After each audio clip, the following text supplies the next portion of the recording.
지인에게는 아들이 둘 있습니다. 작은 아들은 키가 175cm 정도 되지만 큰 아들은 160cm를 겨우 넘겨서 요즘 청소년치고는 너무 작습니다.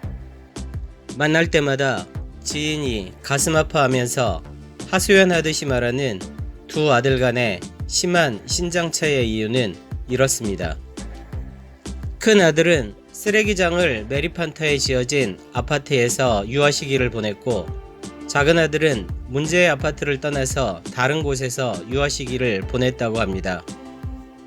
바닥에 묻혀있는 수십 년 켜켜이 쌓인 쓰레기에서 나오는 유독한 가스와 오염물질들이 큰 아이의 성장을 방해했다고 지인은 굳게 믿고 있습니다. 비단 쓰레기장 뿐만 아니라 바닷가나 강가 그리고 늪지를 매립한 땅도 좋지 않습니다. 우리가 밟고 살아가는 땅은 오랜 세월에 걸친 침식과 풍화의 결과물입니다. 지질하게 지식을 빌려서 표토층 1cm가 형성되는 시간이 대략 100년에서 400년 정도 걸린다고 계산하면 우리의 눈앞에 펼쳐진 토양은 수십억 년에 걸쳐서 만들어진 자연의 산물입니다.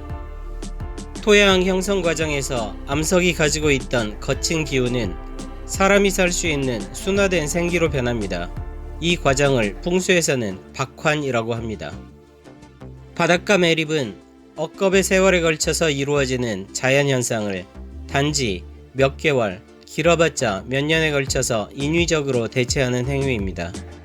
박환을 거치지 않은 거친 기운이 사람들의 심신에 좋지 않을 것은 분명합니다.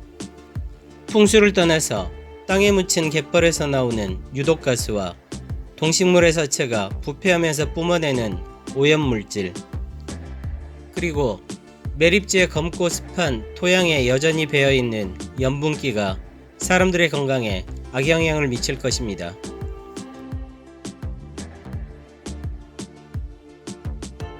전원주택을 짓기 위한 택지를 찾는 게 아니라면 도시에서 흙을 확인하기란 쉽지 않습니다.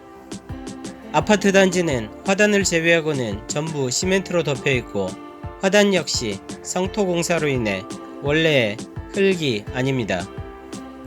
하지만 매립한 터나 산을 깎아서 건물을 올린 터는 육안으로 쉽게 확인할 수 있습니다. 이런 곳들은 지기를 상실했을 뿐만 아니라 건물이 붕괴되거나 매몰될 가능성도 있습니다. 물은 물기를 기억한다 라는 풍수 격언이 있습니다. 산을 깎으면 물길이 바뀝니다. 하지만 홍수가 들이치면 물은 원래 자신의 물길을 찾아서 흐르게 되고 건물들을 붕괴시킵니다. 일례로 2011년 발생한 우면산 산사태는 풍수 격언이 사실임을 증명했습니다. 무분별한 난개발이 소중한 목숨과 재산을 앗아가는 비극을 초래한 것입니다.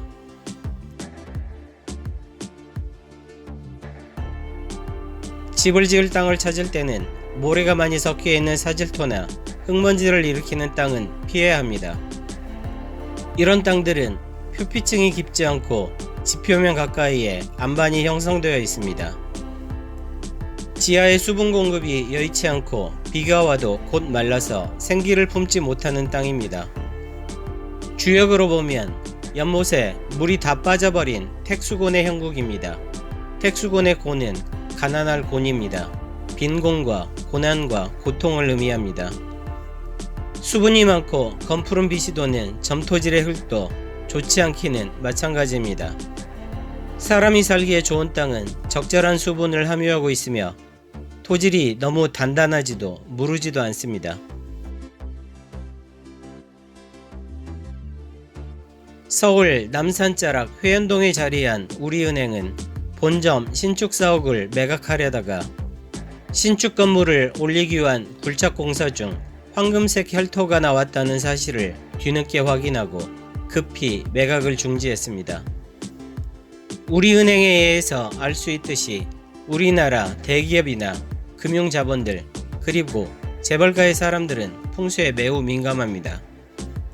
하지만 정작 풍수의 지혜와 힘을 필요로 하는 우리네 일반 서민들은 풍수를 미신으로 폄하합니다. 안타까운 일입니다. 명당의 혈토를 비석비토라고 합니다. 한자를 풀어보면 돌도 아니고 흙도 아니다 라는 뜻입니다. 비석비토는 겉보기에는 단단한 돌처럼 보이지만 손으로 문지르면 쉽게 부서지는 흙입니다. 입자가 미세하고 촘촘해서 물이 스며들지 않고 뱀, 벌레, 나무뿌리가 침투하지 못하는 흙입니다. 하지만 마치 등산복과 등산화 소재인 고어텍스처럼 배수는 용이합니다. 비석비토의 혈토를 말할 때는 홍황자윤이란 표현을 씁니다. 붉거나 황금색이거나 자주색의 빛깔을 띠고 윤기가 흐른다는 뜻입니다.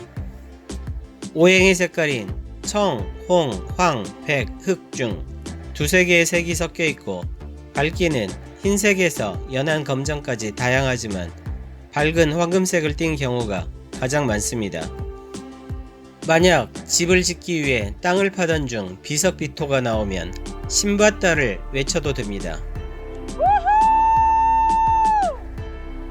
하지만 흙 따지기를 한 후 돌을 얹어서 온도를 쌓던 전통적인 한옥 건축 방식 대신 현대의 전원주택은 겨울에도 땅이 얼지 않는 동결 심도까지 흙을 파낸 후 철근과 콘크리트로 기초공사를 한 토대 위에 건물을 올리기 때문에 혈토의 생기를 고스란히 받지 못한다는 점이 아쉽습니다.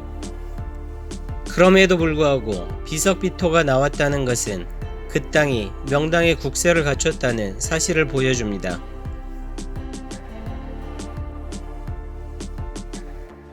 명당은 물맛이 좋습니다. 하지만 도시에서 물맛을 보고 좋은 터를 찾기는 아파트 단지에서 혈토를 확인하겠다고 땅을 파는 것만큼이나 비현실적입니다. 물맛을 보는 대신 나무의 성장 상태를 보면 좋은 땅인지 여부를 확인할 수 있습니다.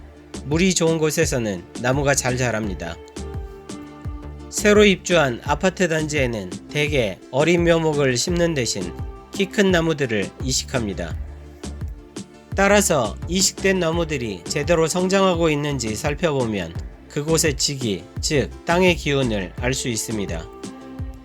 오래된 아파트 단지의 경우에도 혹시 말라 죽은 나무들이나 수액을 맡고 있는 나무들이 있는지 살펴봄으로써 땅의 기운이 건강한지 여부를 확인할 수 있을 것입니다.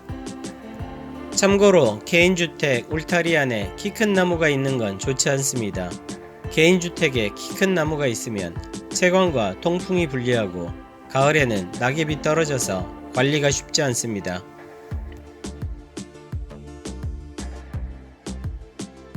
좋은 땅을 확인하는 또 다른 방법은 터의 주변에 녹어수가 있는지를 살펴보는 것입니다.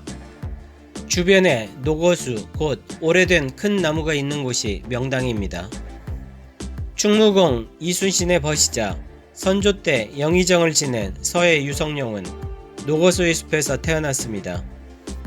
유성룡의 어머니가 친정에 들렀다가 시댁으로 돌아가는 길에 숲에서 유성룡을 낳았다고 합니다. 경상북도 의성군 사촌리에 있는 가로숲이 바로 그곳입니다.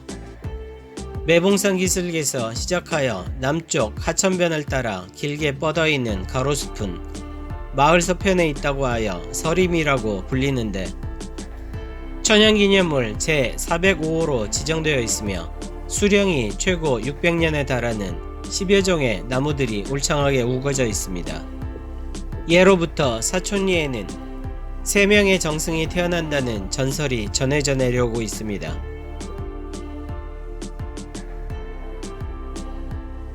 생기를 가득 품고 있는 땅을 주역으로 해석하면 지천태에 해당합니다. 지천태는 천기와 지기가 잘 어우러져 있는 상태로 조화로움과 평화로움을 일컫습니다. 그리고 생기를 가득 품은 땅 위에 지어진 건물이나 집은 산천대축과 택전쾌로 볼 수 있습니다. 산천대축은 풍요로움과 큰 부를, 택전쾌는 발전과 새로움을 의미합니다. 구독, 좋아요, 알림은 영상을 만드는데 큰 힘이 됩니다.